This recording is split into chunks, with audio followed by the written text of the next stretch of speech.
La familia se constituye en ese fundamento, en ese pilar que sostiene todo un pueblo, toda una mente. ¿Sí? Y cuando nosotros vemos estudiantes que llegan a nuestras aulas, que llegan a la universidad, nos damos cuenta que muchísimas cosas no las puede dar la universidad, sacarlo de la universidad, o los estudios superiores de la escuela. Son elementos o son temas o valores que deben de venir de la familia. Y Guatemala, en este momento, lo está necesitando. Que nosotros, los psicólogos, tengamos un papel protagonista en la orientación de nuestro país. No me quiero extender. Quiero, por favor, que aprovechen al máximo la temática de esta mañana. Es importante para los cursos que ustedes están recibiendo con sus profesores. Así es que, bienvenidos. Muchas gracias.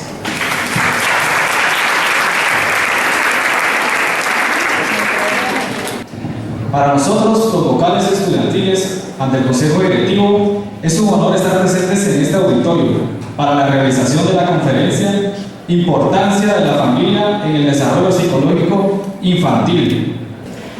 Como parte de nuestras acciones, seguimos impulsando y promoviendo actividades académicas para la actualización y formación y el fortalecimiento del conocimiento de nuestros queridos estudiantes. Estoy encantado de estar hoy aquí, les doy las gracias.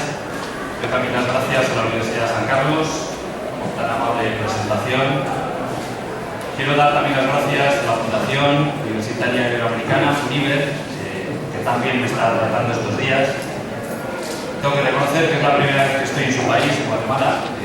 Fundamentalmente voy a presentar algunas variables que tienen que ver con la importancia de la familia en el desarrollo psicológico, aspecto al que me dedico desde hace aproximadamente unos 20 años. Y lo que quiero es presentar un modelo que, bajo mi punto de vista, puede ayudarles a ver otro enfoque de la psicología que quizá no es el más frecuente. Hay que tener en cuenta que, no sé ustedes, quizá no, porque lógicamente son parte interesada, pero desde la sociedad se sigue viendo al psicólogo como la persona que está con la bata blanca, atendiendo a pacientes mentales, diseñando intervenciones, ejecutando evaluaciones, emitiendo diagnósticos y haciendo intervenciones psicológicas generalmente dentro del ámbito de la salud mental. Bueno, algo que parece tan de sentido común, tan sencillo, en investigación hay que ponerle números. Para ello, evaluamos a 550 familias que en ese momento tenían hijos e hijas de 7 años.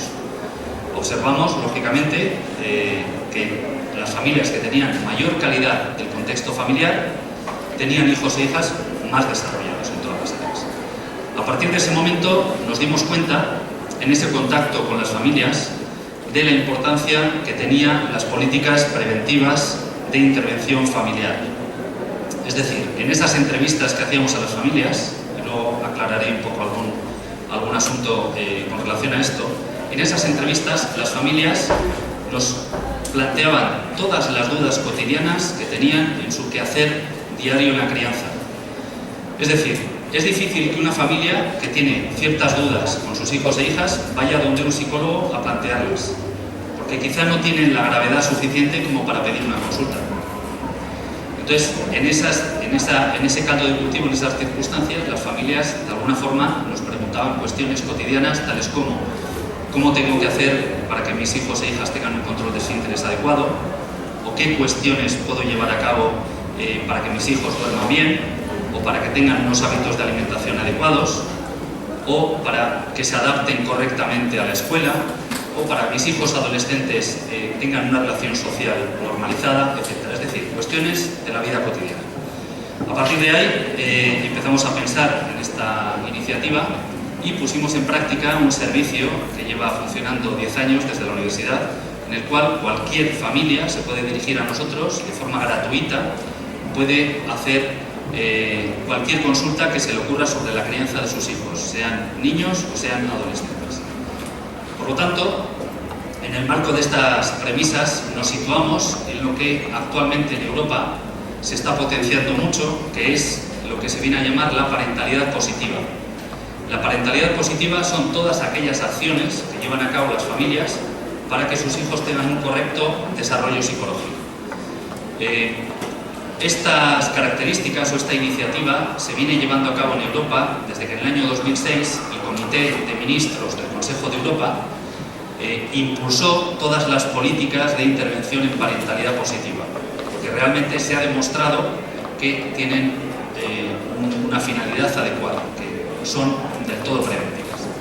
Por lo tanto, nosotros seguimos investigando dentro de este área, seguimos entrevistando a familias, seguimos evaluando a niños, y en el marco de estas investigaciones obtuvimos 7 variables que nos parecen fundamentales en el desarrollo de cualquier familia en situación de crianza.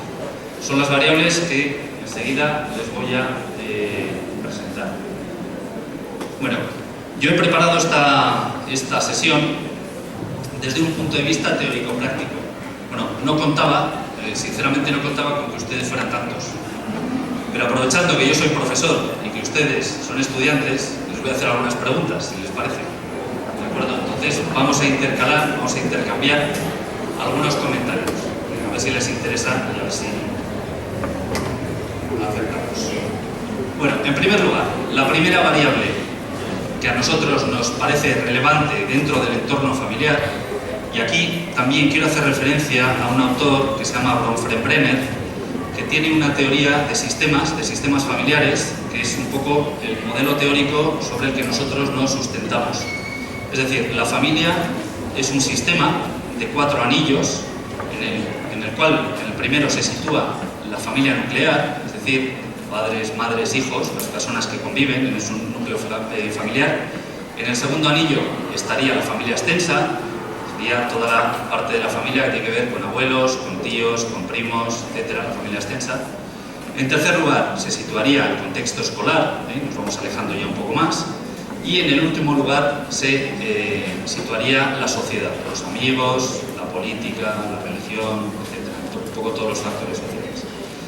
Por lo tanto, basándonos en esta teoría de Bronfenbrenner, una de las cosas que nosotros evaluamos cuando nos vamos a las casas de las familias es, por ejemplo, el entorno físico. Bueno, es una variable que nos parece importante que el niño y la niña disponga de un espacio adecuado, por ejemplo, y esta sería la primera variable. Por lo tanto, yo les pregunto, ¿es relevante en el desarrollo de los hijos e hijas el entorno, el barrio donde se fija la residencia familiar? Diríamos, no, lo importante es dar cariño a los hijos. O sí, junto con otros aspectos, tanto personales como familiares. O sí, es imprescindible que la residencia sea perfecta. ¿Qué les parece a ustedes? B, claramente por unanimidad, ¿no? Yo les pregunto, ¿no es importante dar cariño a los hijos? Sí, ¿no? Pero en este caso no es la pregunta que estamos haciendo, ¿no? También tengo que decir otra cuestión. Se ha criticado mucho a los psicólogos con relación a que decimos eso de que hay que dar mucho cariño a los hijos, que hay que darles afecto. ¿Ustedes piensan que esto es así? ¿Hay que darles cariño a los hijos? Sí, claramente, ¿no? Pero ¿qué más hay que darles? Porque si le damos mucho cariño, resulta que, bueno, nos faltan algunas otras cosas. ¿Qué más habría que darles? Habría que poner dificultades también, ¿no? Habría que poner normas, límites, dar responsabilidades, etc. Entonces tendríamos que buscar una especie de equilibrio entre estas dos cosas. Bueno. Segunda cuestión, la limpieza de la casa debe ser prioritaria para que los hijos crezcan en un entorno saludable.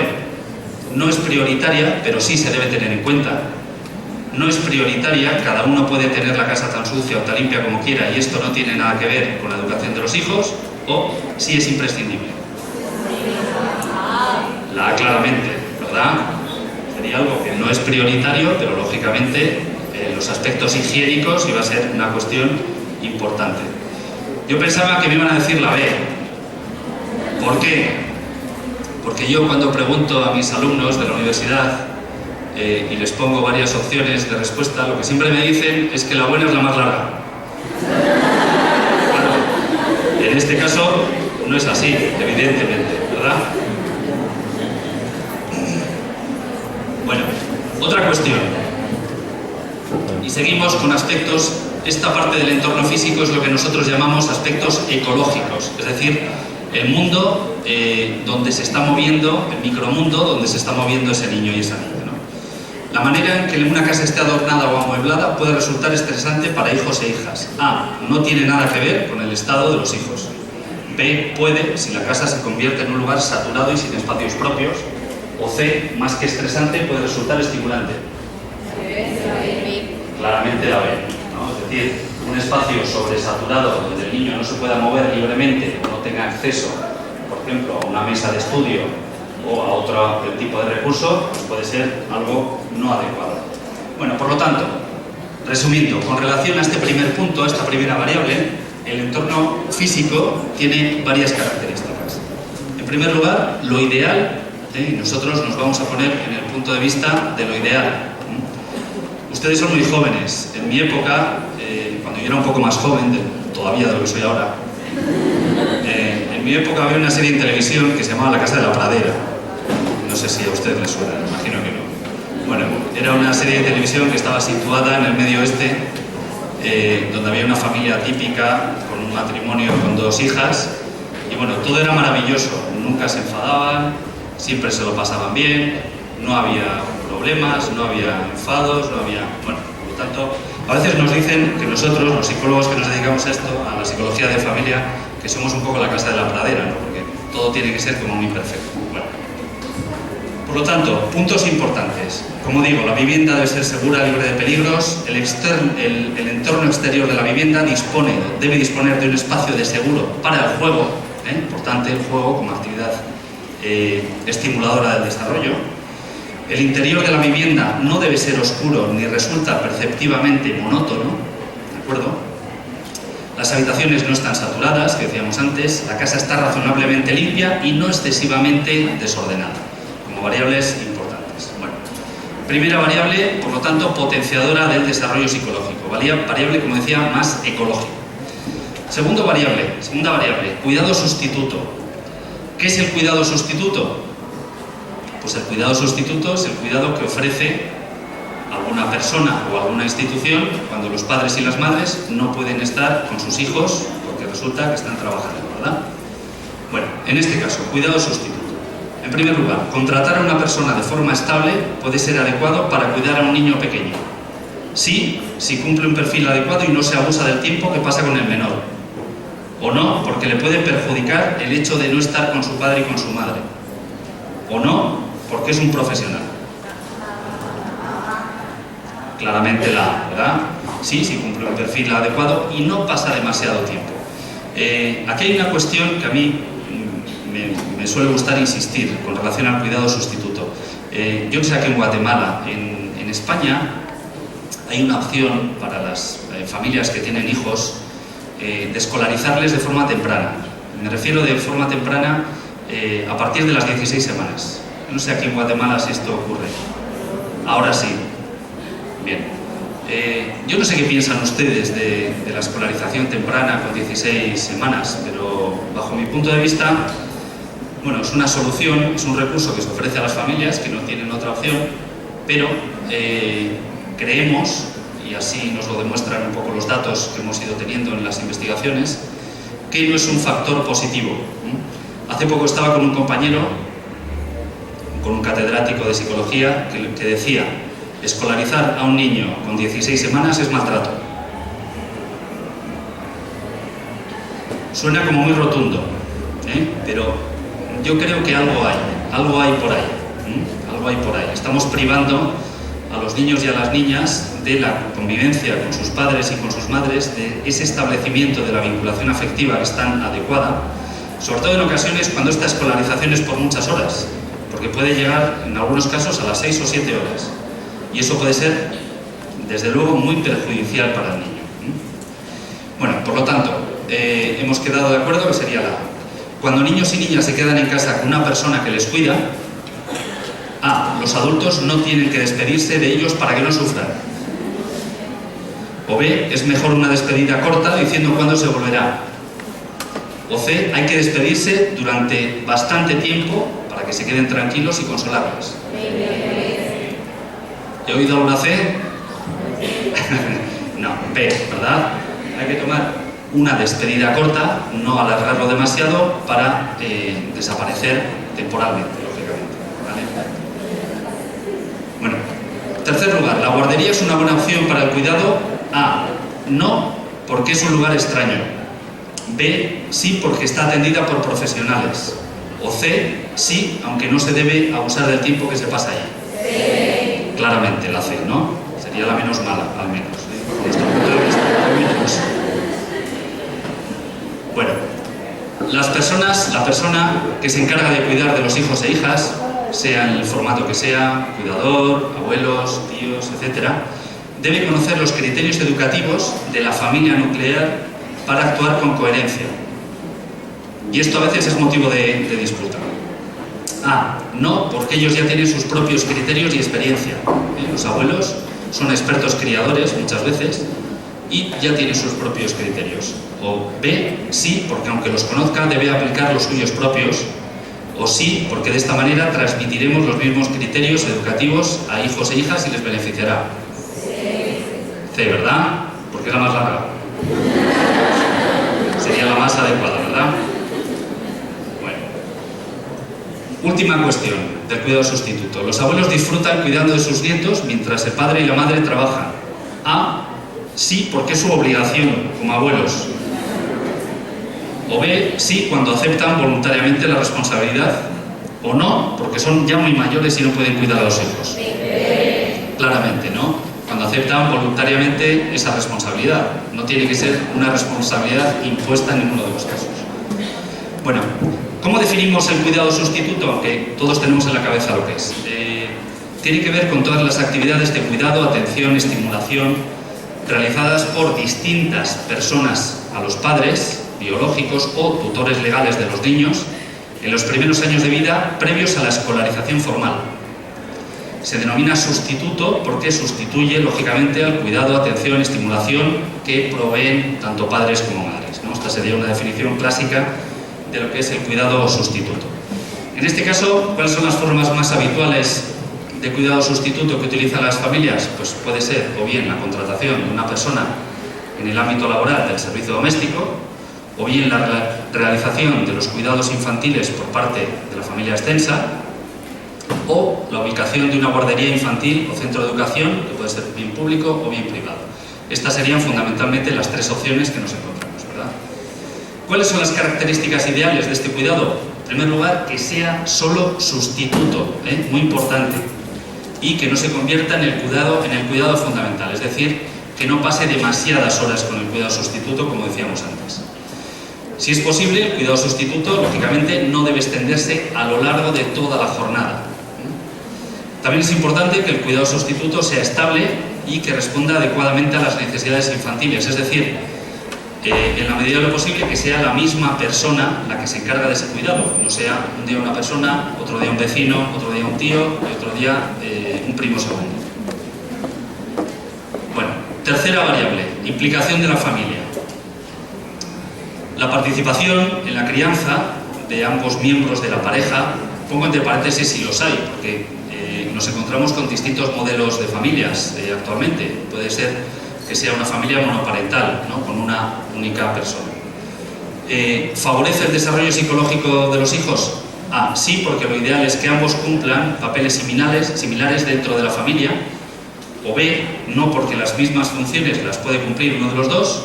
O no, si no se tiene formación en crianza. La A claramente, ¿no?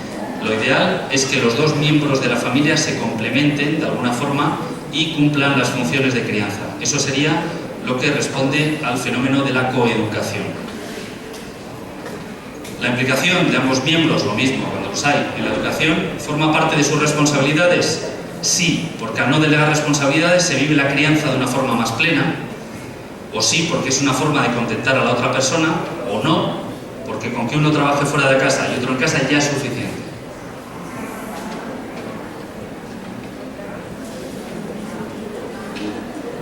¿Qué les parece?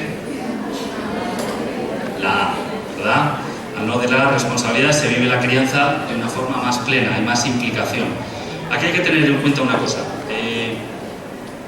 En la medida que padres y madres estén con los niños en los primeros años, eso está siendo una vacuna para que haya un desarrollo psicológico adecuado. Si nos vamos a países, por ejemplo de Europa, que es un poco lo que yo conozco, del norte de Europa en este caso, como Suecia y como Finlandia, nos encontramos con que si en España la baja maternal o materna no lo sé cuánto dura la baja maternal. ¿Alguien lo sabe? ¿40 días dura la baja maternal?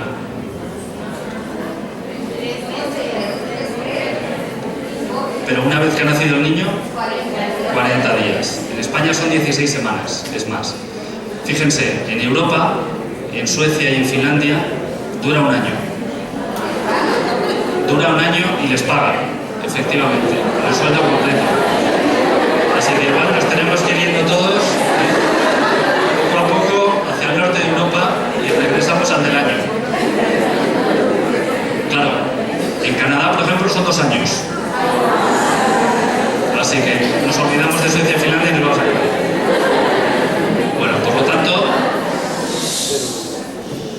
por lo tanto, las políticas familiares de algunos países que están más evolucionados quizá que nosotros van un poco por esa línea, ¿no? Porque los padres y las madres puedan permanecer en el domicilio con los hijos dedicándose a la crianza. ¿De acuerdo? Bueno, la implicación de los dos miembros de la pareja tiene que ver con cuestiones básicas como alimentación, vestido, aseo, pero esas serían las más básicas de la pirámide. Pero con otras como juego, expresividad de las emociones, compañía, no, porque con las básicas de alimentación, escolarización y vestido sería suficiente. O sí, porque además de los aspectos relativos a la supervivencia, también son importantes los aspectos emocionales. O sí, porque con que lo haga la madre es suficiente. Claramente, ¿no? Por unanimidad. Bueno. La presencia cotidiana de ambos miembros de la pareja en la educación de los hijos hace que estos tengan una visión más abierta de la familia. No, porque las ideas son algo con lo que nacemos y no cambian. La concepción más biologicista, ¿no? Si queremos, ¿no? O más genética de la conducta. O no, porque la educación infantil es cosa de uno de los dos para no confundir a los menores. O sí, porque favorece la educación en igualdad de condiciones y cooperación entre adultos. Bueno. Última pregunta. ¿Los dos miembros de la pareja deben estar de acuerdo en la educación de los hijos? Esta pregunta puede tener cierta controversia. Sí, porque los hijos necesitan referencias educativas coherentes y estables. No hace falta, ya que uno de los dos es el que debe imponer su criterio, o no, porque siempre hay un cabeza de familia. Claramente, ¿verdad? Bueno, una cuestión, al menos en lo que yo conozco en mi país, es que actualmente se van igualando poco a poco cada vez más las funciones entre mujeres y hombres en la mayoría de los ámbitos sociales, de forma que cualquiera de los dos miembros de la pareja ejerce activamente e indistintamente papeles muy similares dentro del entorno familiar. Y esto es algo positivo. ¿Cuáles son las ventajas? En primer lugar, hay mejora de la comunicación. Hay mejora, lógicamente, de la coordinación. Los acuerdos entre las personas involucradas en la crianza. Cuando los adultos involucrados participan en la vida del menor, los niños, van a tender más. En primer lugar, a tener más confianza en sí mismos, a tener más autoestima. Tienen dos referencias de alguna forma. Y también a resolver mejor sus problemas. Lo más importante en estos casos, lógicamente, es lo que decía anteriormente, es la coeducación, el hecho de compartir esa coeducación para el desarrollo óptimo, ¿no? El hecho de compartir esas tareas supone supervisar lo que hace constantemente el adulto. No se trata de que un miembro de la pareja esté supervisando al otro para que hagas las cosas como yo digo, ¿no? Sino que se trata de que independientemente cada uno tenga su propio criterio. Por lo tanto, es importante que los profesionales que estamos dentro del ámbito de familia recordemos a las familias que cuando ambas partes se involucran van a ofrecer una imagen sin estereotipos, sin prejuicios. Bueno, también importante que los hijos aprenden que en el hogar que no hay diferencias de sexo, las obligaciones familiares, que las funciones personales no van a tener género. Bueno, cuarto aspecto importante dentro de estas vacunas preventivas, dentro de este entorno familiar, serían las relaciones entre la familia y la escuela. También es un tema que ha tenido cierta polémica, ¿no? Porque parece que si en generaciones anteriores lo que se decía en la escuela, como se suele decir, iba a misa, en las generaciones actuales parece que se critica y se enjuicia mucho la figura del maestro. En primer lugar, ¿la educación es únicamente responsabilidad del centro educativo? Sí, porque para eso pagan las familias. O sí, porque es mejor que las familias no interfieran con los profesionales de la educación. O no, porque la educación se debe dar conjuntamente en el centro educativo y familia. Sí. Claramente, ¿no? Tiene que haber una comunión entre centro educativo y familia. Eso va a beneficiar en la formación del niño. ¿Es positivo que la familia se haga amiga del profesorado de los menores? No, porque hay que mantener una relación cordial sin sobrepasar los límites, porque es un profesional. O sí, para que el niño o niña quiera a su profesor. O sí, porque esto beneficiará la labor educativa con niños o niñas. Aquí estamos entre la A y la C, ¿verdad? Bueno, tenemos que tener en cuenta este concepto. Amiga. ¿Los padres tienen que ser amigos de los profesores? No, exactamente. Una cosa es que hay una relación cordial, profesional, pero no tienen por qué ser amigas. Por lo cual, la más adecuada sería la A. ¿De acuerdo? Bueno, padres y madres conocen lo que los hijos hacen en el centro para seguir haciendo en casa las mismas actividades, o saber qué hacen y cómo se comportan en el centro, o comparar el desarrollo de sus hijos con otros niños de la misma edad. C, B. Las comparaciones son odiosas, decimos siempre. La A, no, porque las actividades escolares generalmente son las que se dan en el centro escolar. Por lo tanto, sería importante para saber cómo se comportan en el centro. Es una información muy importante que en un momento dado los maestros pueden transmitir, ¿verdad? Bueno, en el centro educativo se deben conocer los cambios que están en la familia cuando son significativos, por ejemplo, un divorcio o la muerte de un familiar. Sí, porque así se pueden justificar ciertos comportamientos, o no, porque son cuestiones familiares íntimas, o sí, porque los profesionales del centro pueden ser un apoyo para el menor y la familia. Sí. Claramente, ¿no? Claramente. Bueno, por lo tanto, importante que las familias perciban el trabajo cotidiano del profesorado. Es muy conveniente que sean informadas de los principios educativos y asistenciales que se dan en la institución educativa. Y también es necesario que las familias perciban que la actuación del profesorado está inspirada en un programa estructurado, es decir, el profesorado no se inventa las cosas, sino que sigue un currículum educativo adecuado, ¿verdad? Bueno, en primer lugar, importante, las familias deben recibir siempre información de la labor educativa del profesorado. Todas estas cuestiones. Tienen que ser informados sobre la propia formación, objetivos del sistema educativo, información de los distintos campos del currículo educativo, procesos de evaluación, disponibilidad del profesorado y garantizar a las familias la absoluta confidencialidad. Son aspectos importantes. También las familias tienen algunas obligaciones. Una de ellas es transmitir la información al profesorado, recogiendo la información de forma sistemática a lo largo del curso escolar, manteniendo una vía cotidiana de comunicación, por ejemplo, y no adoptando una posición culpabilizadora hacia la labor del otro, ni por un lado ni por otro, ni de las familias hacia el profesorado, ni del profesorado hacia las familias. En tercer lugar, el profesorado debe orientar a las familias también con seguridad y con respeto, transmitiendo esa necesidad de comunicación, consensuando pautas y criterios de actuación entre adultos, facilitando un clima que potencie la comunicación, asesorando ante situaciones problemáticas, potenciando la coordinación con otros profesionales del centro, como por ejemplo sería nuestro caso, las personas que se dediquen a la psicopedagogía o a la psicología escolar, colaborando con la finalidad de potenciar las capacidades o las aptitudes de los niños, o comprendiendo la situación personal que se encuentra en cada familia. Es una información muy relevante, muy importante.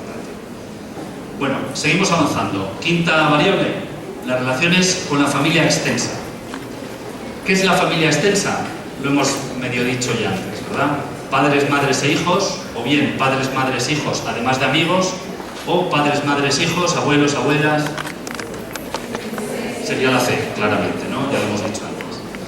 ¿Las relaciones con la familia son beneficiosas para los hijos? No, porque los niños no saben a quién tienen que hacer caso, se pueden desorientar, de alguna forma si hay criterios educativos distintos, por ejemplo. O sí, porque comparten experiencias que les benefician, siempre y cuando no haya conflictos familiares. O no, porque aunque te lleves bien, siempre es una fuente de conflictos. La B, claramente, ¿verdad? Sí es algo beneficioso. ¿Cuándo son buenas las relaciones? Cuando la comunicación es adecuada y se respeta a todos los miembros de la familia por igual, cuando prevalecen los criterios educativos de la familia extensa sobre la familia nuclear, o cuando se está muchas veces con ellos, con la familia extensa. Nada, claramente. Aunque un miembro de la pareja tenga un conflicto con otro miembro de la familia extensa, es importante mantener la relación por el bienestar de los hijos. Situaciones de conflicto con la familia. Sí, siempre y cuando exista la posibilidad de que los adultos lleguen a acuerdos y el menor no esté expuesto directamente al conflicto, o sí, porque como son tan pequeños, no les afecta, o no, porque no es una situación cómoda para el adulto. Quinta pregunta, cuando por motivos personales, los que sean, económicos, laborales, etc., una familia se ve obligada a volver a casa de sus padres o madres, ¿cambian los roles educativos de los adultos? No, aunque lo natural es que al principio existan diferencias.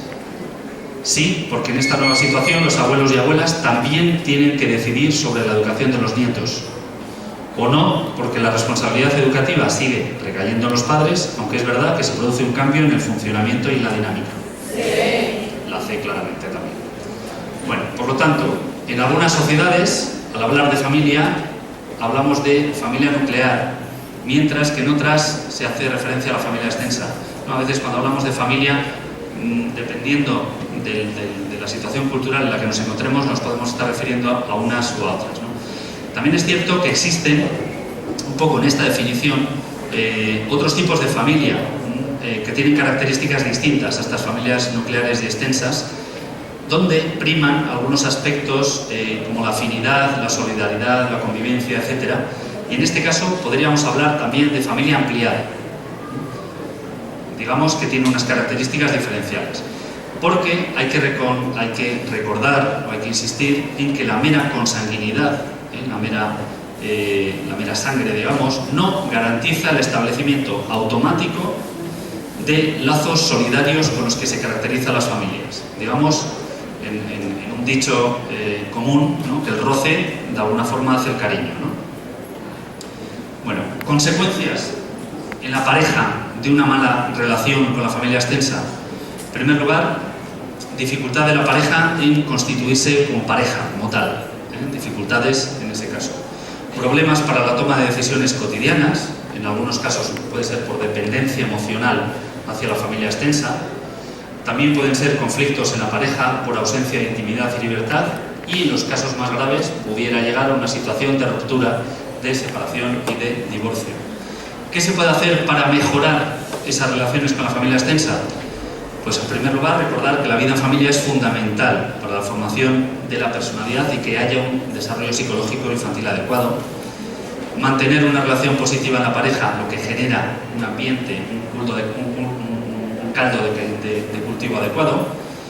Que también los padres y madres deben ser claros respecto a lo que les gusta o no del trato de familia, del trato con la familia extensa, y que los miembros de la familia extensa se deben apoyar mutuamente. También importante que se muestren espontáneos y que se favorezcan momentos de comunicación familiar. Bueno, sexta variable, penúltima variable. Organización del tiempo en la familia. ¿Cuál es el objetivo de que las familias planifiquen su tiempo? Uno de los objetivos es que todos los miembros de la familia disfruten de forma individual del tiempo. O uno de los objetivos es que todos puedan disfrutar estando juntos, o las dos son correctas. Esta tiene un poquito más de trampa, ¿verdad? ¿Qué les parece a ustedes?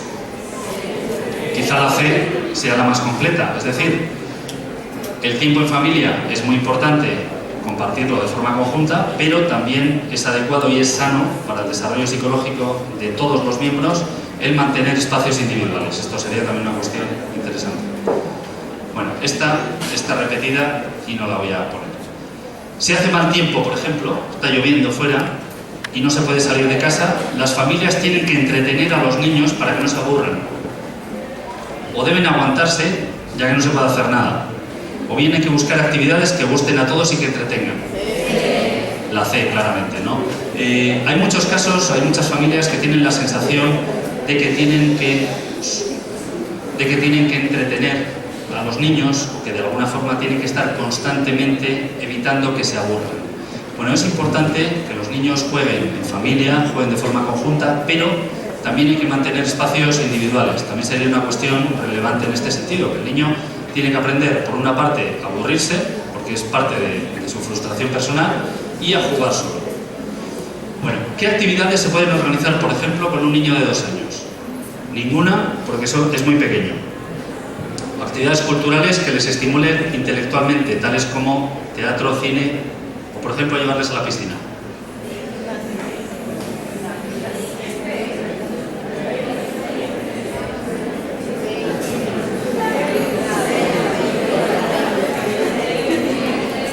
Bueno, vamos a dejarlo en la A.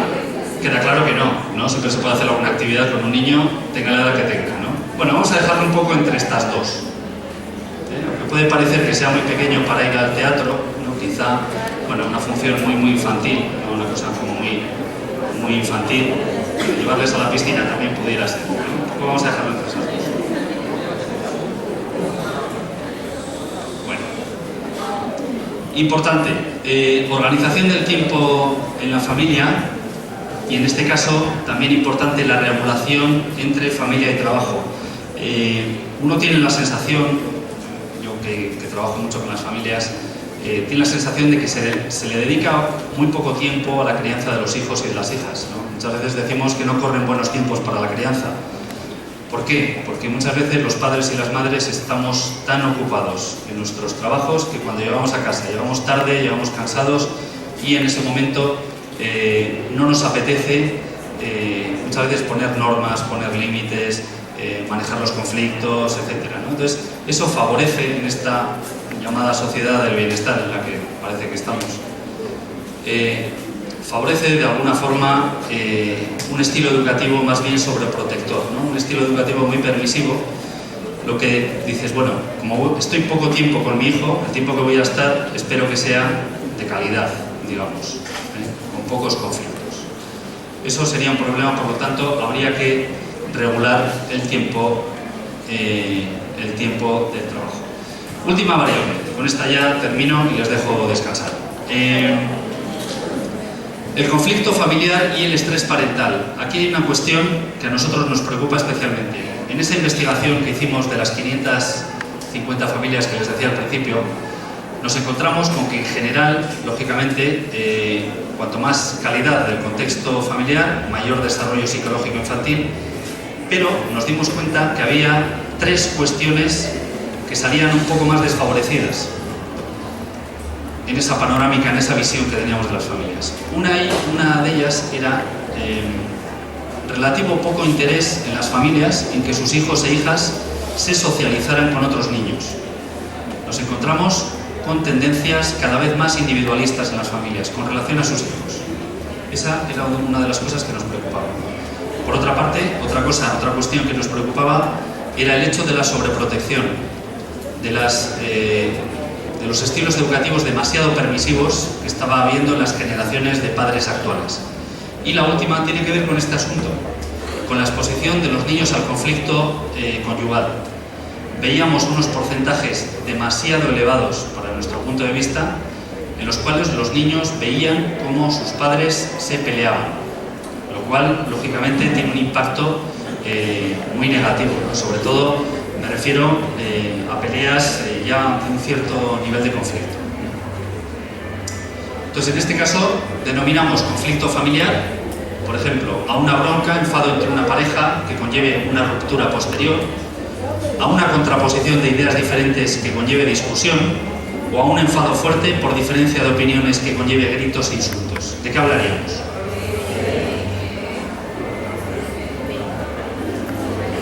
Tenderíamos más a la B, a una contraposición de ideas diferentes y que conlleve una discusión. Tener un conflicto con una persona no quiere decir tener que llegar a gritos o tener que llegar a pelea de alguna forma. Es decir, puede ser una diferencia de opiniones que de alguna forma se puede resolver de una manera adecuada, ¿no? Bueno, los conflictos familiares no perjudican el desarrollo del menor, aunque los presencien, o tienen que ser muy frecuentes y muy intensos para perjudicar el desarrollo, o perjudican especialmente al menor si los presencian. Son frecuentes en el tiempo, intensos, y no hay una resolución adecuada del conflicto. Claramente, así, ¿verdad? ¿Cuáles serían los elementos estresantes que pueden avivar, que pueden agrandar el conflicto? Ninguno. Generalmente es una situación de desacuerdo concreto, o situaciones como la enfermedad de un familiar o una situación económica precaria, entre otras, o ninguno. El estrés personal no tiene nada que ver con las discusiones familiares. ¿Les parece?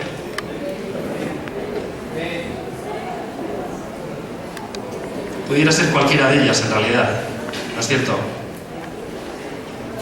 Resulta conveniente para solucionar un conflicto hablar de otras veces que ha ocurrido lo mismo para que lo vean más claramente, o intentar buscar soluciones al problema entre un profesional y una familia, o animar a uno de los miembros de la pareja a mantener un tono de voz fuerte para que no parezca que cede la primera.